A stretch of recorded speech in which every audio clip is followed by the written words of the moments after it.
Item 4. Business of the meeting to consider the appointment of a town crier. We've all had notice of the procedure that we're going to follow. After much discussion, interview process followed by the cry from each of the candidates. As is normal with a large interviewing panel, questions will be asked by selected chairs of councillors, and there will be, following the interviews and the cries, there will be a session for discussion and voting by the councillors, and the result will be announced after that.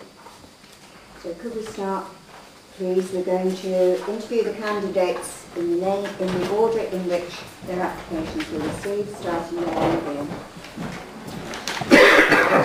Just to explain to the members of the public, the cry is the traditional one, which was recommended by Richard Fox on the first street.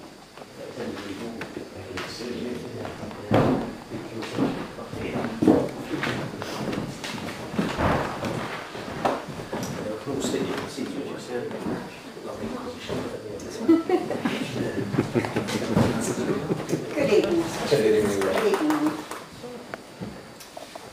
The procedure will be that there will be some questions, and then we will ask you to stand behind and do the traditional cry. We will do this with all the candidates, and then we will be making declarations in this. So I'll start by asking you the first question, which is what attracted you to apply for this role, and what special attributes do you think you can bring to it? Well, I passionately love Lyme Regis and passionately love all the pomp and the circumstance and the activities that take place. And in particular, one of the special things about Lyme Regis is that we have a mayor who takes part in so much. And one of the important things that I believe the town crier needs to do is to protect the dignity of the mayoral office. And to make sure that the mayor is in fact looked after. I would love to have been in the olden days when I could use the bell to knock 5 bells out of somebody who came to the or indeed if I noticed there was some miscreant who somebody didn't like the mayor, I could say, well, their name rings a bell and I can use my bell as a code for them as well. But unfortunately, not allowed to do that anymore. What qualities do I think I have? I've been very lucky in the sense over the last few years to being able to take part in some of the main events, to help organise the events, because it's some great committees and great groups of people here, and I've been able to be part of that. So whether it's Regatta and Carnival and the events there and making the seafront announcements for that, or whether it's to do with the other events like the parades in Lyme Regis, I believe that also I have the ability to speak out in public either with a microphone or without a microphone. Although whether I'd be able to do it tonight so well with the dreadful cold I've got. Thank you. I've got question number 2. What experience have you had of the civic life of the community, and can you share with us your experience of civic occasions in Lyme or elsewhere? Well, civic life of the community, repeating myself, obviously helped to organise some of the parades in which I've actually taken part. Not obviously a civic parade, but obviously the parades where, for example, torchlight processions or lantern parades or parades like that. I also have been able to, on a couple of occasions, to make speeches at the mayor-making ceremony. And hopefully that experience will enable me to develop those as a town crier, if I was lucky enough to be appointed.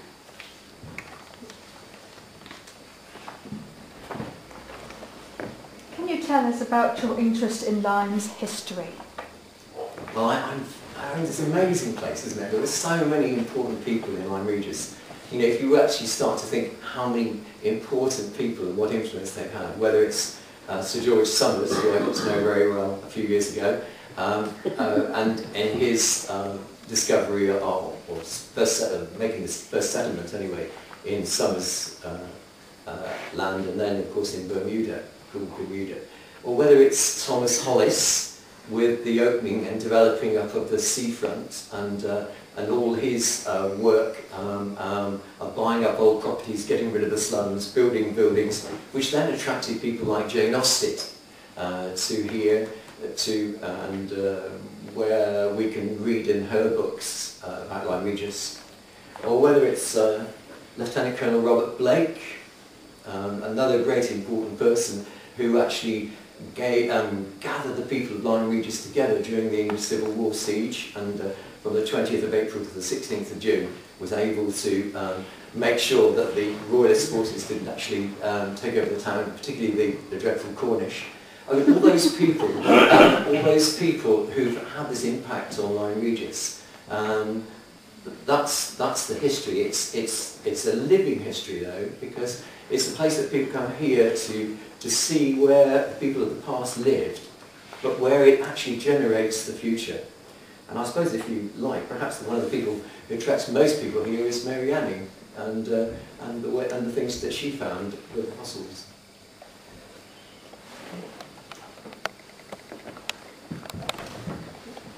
Good evening, Alan. We'd expect the successful applicant would be able to extend their role, the circumstances, and offer opportunities beyond the basic requirements of attendance of the main civic functions. How would you manage this expectation, and what are your reactions to it? Well, my reactions to it is what I would expect, because the town crier, I think, has a very important role to play in all sorts of events, and indeed, having been somebody who's asked the town crier to help us out with duck races or with leading parades, things like that, the town crier actually adds a dignity to the procession, and also assists the mayor and protects the dignity of the mayor office.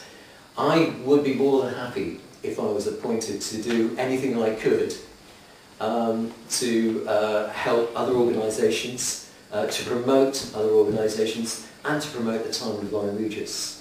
And of course, in saying all of that, whenever the town crier is needed, the town crier takes precedence over anything else that I might be doing, because I might well be doing some of those things anyway, or have been doing some of those things anyway. But if I were appointed town crier, then obviously that would take precedence, and the other roles would take a back role. Thank you.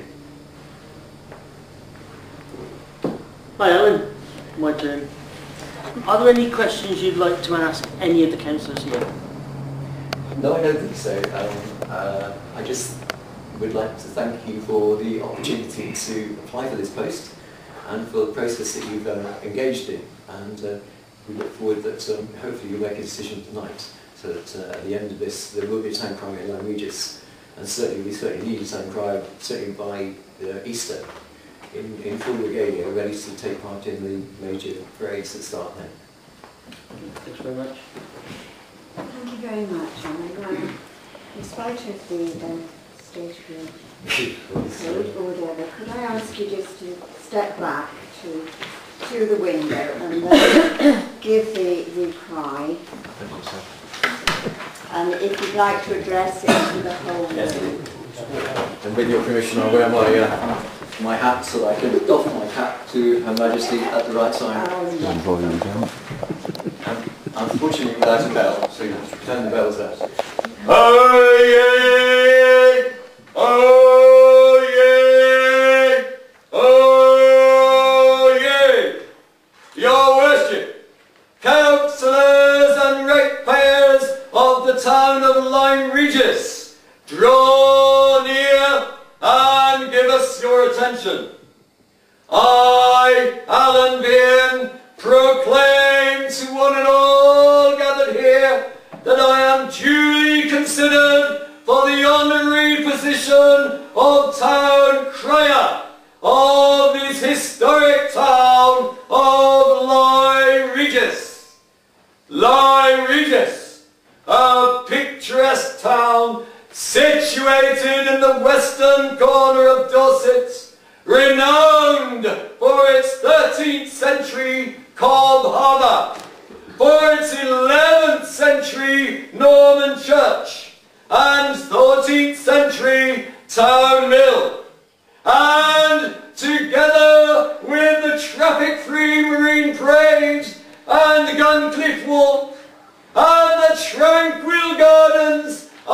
Lister and Langmore, with the panoramic views of the Jurassic coastline and the variety of period architecture throughout all the town, all support Lyme Regis as being the Pearl of Dorset. God save the Queen!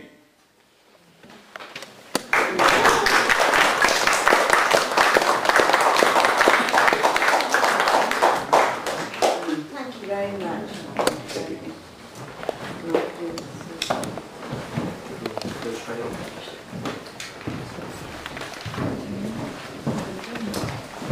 Good evening all. Good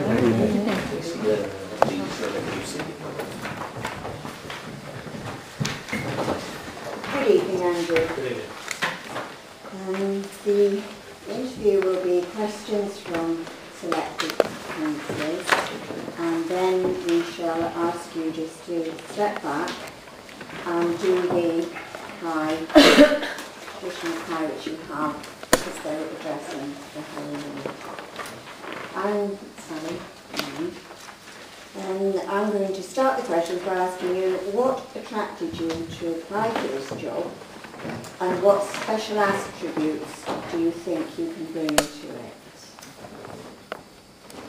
We first came to Lyme in 2008, and before we really had a chance to take a look at the coastline and surrounding countryside, we stumbled upon the duck race. And the first person we really had time to integrate with was Phil, and he left quite a mark on us, to be honest. Our children were very young at the time, and they had their photographs taken with him, and that photograph was on our hall wall for many years. And then as time has gone past, we never really holidayed anywhere else after that, and we fell in love with Lyme. And to be fair, he left quite an impression, and the more and more time you spend in Lyme, you realise there are some very special people here who really make the town tick. They inspire you to look at life as a whole, really question your own role in life. I spent most of my adult life in a town where you, if you knew your next door neighbour, you certainly wouldn't communicate with them in any way. Yet you come here and you sort of welcomed in open arms with the general public as a whole. And these individuals inspire you to take a look at yourself, and really you start to question what your role in life is, and whether life is about taking. You're in this fixed roof down life where you go by the numbers, or whether you start to look at yourself and decide whether you can get more out of life by giving something back.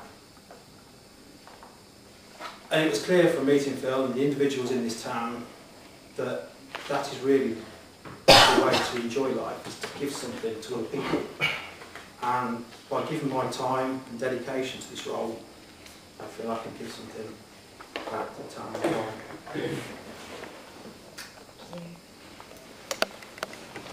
Right, I've got question number 2. Hello Andrew, welcome to us. Thank you.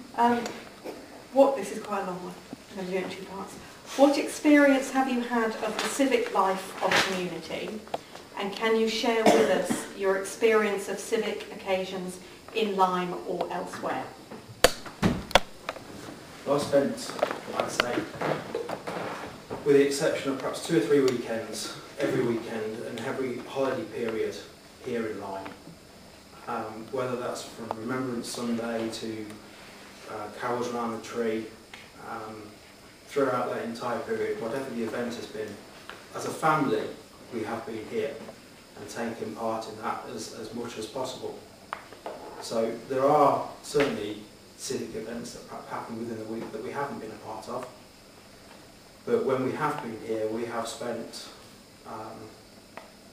whatever time we've had engaging with the people of Lyme and the events that are run by the town as a whole.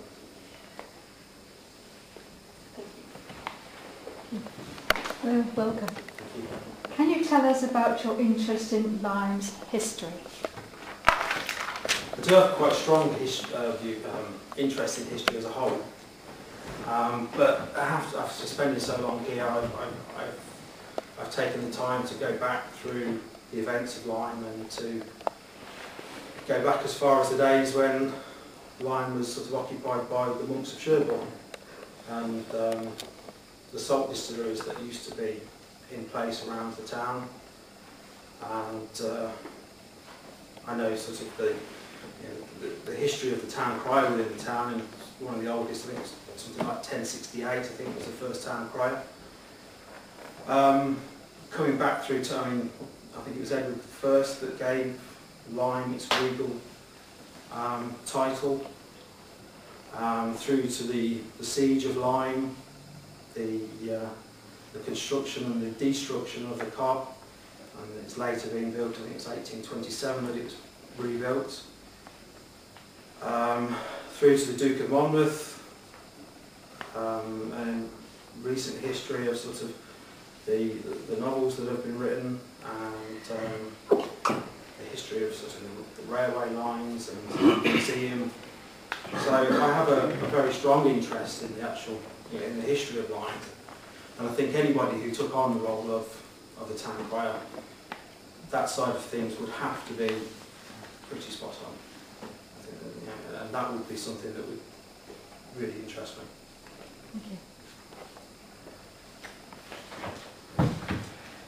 Evening, Andrew. I've got an even longer question, I'm afraid. Would you expect the successful applicant to be able to extend the role as circumstances offer opportunities beyond the basic requirements of attendance at main civic functions? How would you manage this expectation, and what are your reactions to it? I would welcome that with open arms. My wife is a school teacher.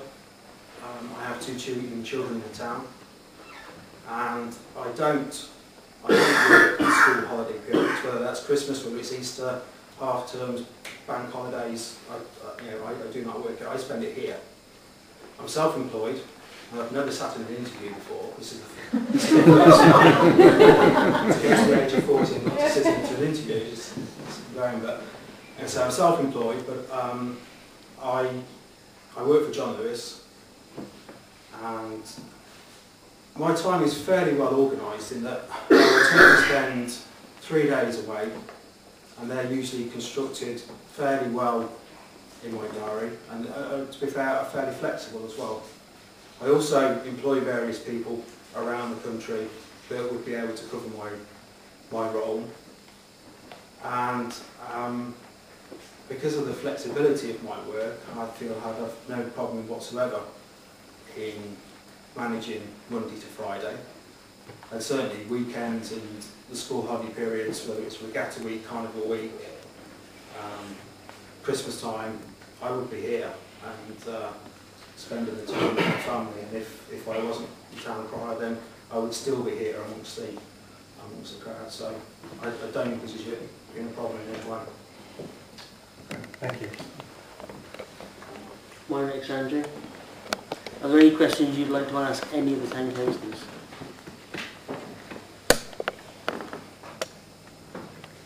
I think my only question really is regard to the colour and detail of any outfit, really. you can look on the internet and you can see some wild colours that I used, and certain colours don't suit me, unfortunately. So I think that's the only side of me that I think gives me any concern, but leaves a question at the back of my mind. Then they'd have the Six Nations badges, that's for sure. I thought they had to wear frills then.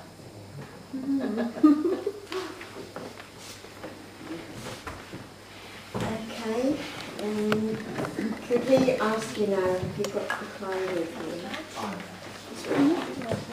but if you could ask you to step back just in front of the window then, please, so that you can address the room when you're ready.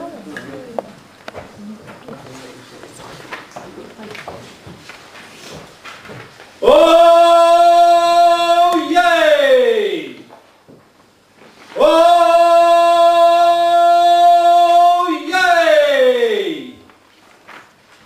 Oh,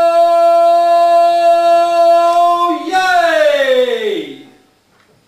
Your Worship, councillors, ratepayers of Lyme Regis, draw near and give your attention. I, Andrew Brown, proclaim to one and all who are gathered here that I am duly considered for the honorary position of Town Crier to the historic town of Lyme Regis.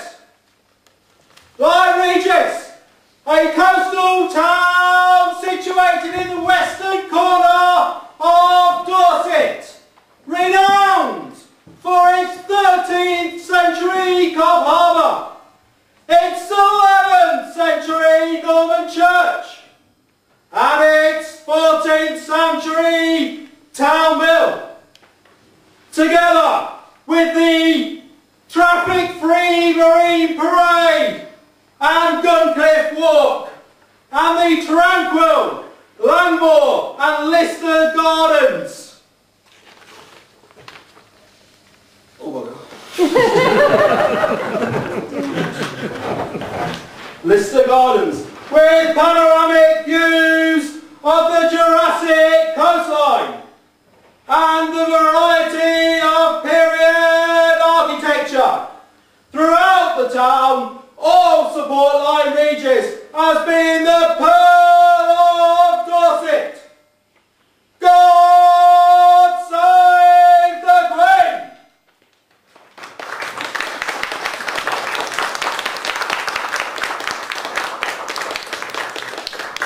Thank you very much.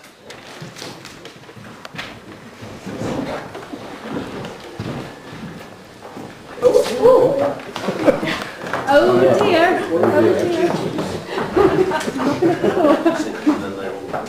Just to help the camera here, Sally spilled her water. Good. Good evening. There will be some questions for you to answer from some of the councillors, and then we shall ask you to step back in front of the window and do the cry addressing the whole room. So I'm going to start by asking you, what attracted you to apply for this role, and what special attributes do you think you can bring to it?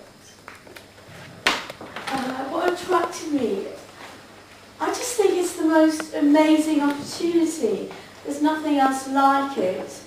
And I think to be part of Lyme life, representing it as an honorary person with drama and fun and to help the town, I just think it's so unusual and wonderful. I couldn't resist really. It appealed to my sense of fun and adventure and dressing upness and all those things. The second part of the question was what I thought. What special attributes do you think you can bring to it? Outgoingness, enthusiasm, absolute fascination with Lyme's history and past and present and future. Just being part of town life and its connection with, say, Bermuda or nationally and locally. I mean, I think the town crier cuts across all classes and brings all sorts of people together, you know, visitors and locals. It's a very unique sort of role, a sort of gatekeeper role in a sense. I've got the next question. Welcome, Ruth. This is a long one. What experience have you had of civic life of a community? And can you share with us your experience of civic occasions in Lyme or elsewhere? Civic life, as in official elected civic life, it's a very short answer, very little. I've been involved in drama societies, I've been involved in the Victorian Society when I was a student. I've been involved in RAG and other societies, but I don't imagine that's civic in the meaning of the word you're using. Was there another part to your question? There was, hold on. Can you share with us your experience of civic occasions in Lyme or elsewhere? So general, being involved in civic things that have happened. I'm afraid I can't if it's officially civic with a capital C. I don't have that experience. Hello, Ruth. Can you tell us about your interest in Lyme's history? Well, my great passion is Mary Annie. I spent a lot of time researching her, going into the archives, going up to museums in London and Cambridge. So that's a particular passion. And I'm just very interested in the history of Lyme itself, the role it's played in the nation as with the shipbuilding and the role the women played in the siege of Lyme and the history of the Monmouth Rebellion. I just think it's all fascinating. But as I say, my great passion is Mary Annie, and I could get to be very boring about her at some point, I suspect, because I'm quite particular about being true to the facts as far as we can find them. Thank you. Good evening, Ruth. I've got another long question, I'm afraid. We'd expect the successful applicant would be able to extend their role as circumstances offer opportunities beyond the basic requirements of attendance at main civic functions. How would you manage this expectation, and what are your reactions to it? I'm perfectly open to meeting the requirements of the role. I don't have any particular heavy-duty commitments that couldn't, be flexible. I'm open to odd hours and meeting the role, making the role as good as it can be, if I can put it like that. Okay, thank you. Ruth, mine's a simple one. Are there any questions you'd like to ask any of the councillors? I suppose I have to, I don't know whether I want to address this to anyone in particular. How do you view having a woman town crier, as there's never been one? Do you think Lyme is ready for a woman town crier? Good question. Anybody want to say one down? Well, sorry, Sally nodded at me. So. Well, no, I mean, I'd be very open to it. It's, First time for everything. It would, yeah, absolutely. And having done my speech at Mermaking this year, or last year, all about women in their roles in Lyme, I'd very much welcome it. But that's my personal view. Obviously, that's not the whole of the council. Darryl, do you want to say? no, that's fine. Thanks. Anybody else want to add anything? I was only going to say that it's the first time for everything. Many women town criers out there in the country. Yes, there is, that's true. Yes. Okay, well that concludes our questions to you. And we'd like you now, if you would, to step in front of the window. And when you're ready to do the cry, addressing the whole room, if you would.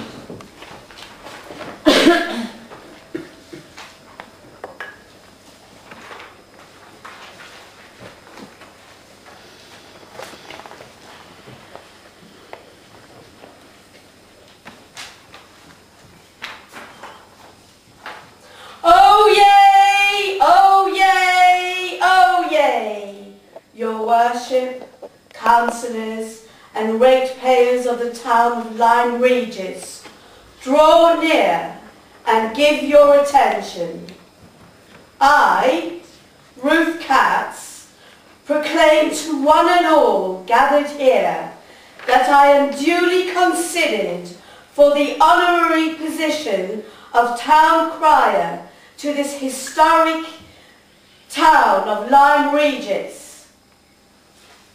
Lyme Regis, a picturesque town situated in the western corner of Dorset, renowned for the 13th century Cobb Harbour, the 11th century Norman church, and the 14th century town mill, together with the traffic-free Marine Parade and Guncliffe Walk, the tranquil Langmore and Lister Gardens, with panoramic views of the Jurassic coastline and the variety of period architecture throughout the town, all support Lyme Regis as being the Pearl of Dorset.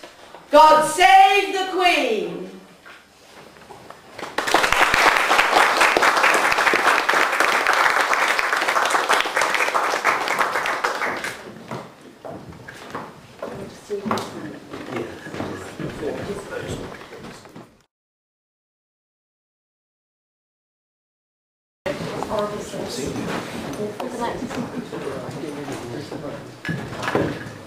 Having had 3 very good candidates and very interesting interview, Council has decided to offer the post of Town Crier to Alan Vian, and he has accepted. Thank you very much to all the candidates for all you've put into this.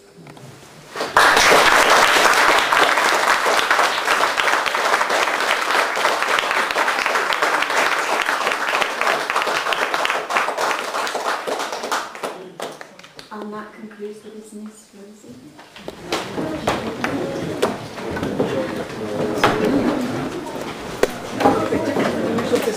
Yeah, it was one of the more interesting meetings.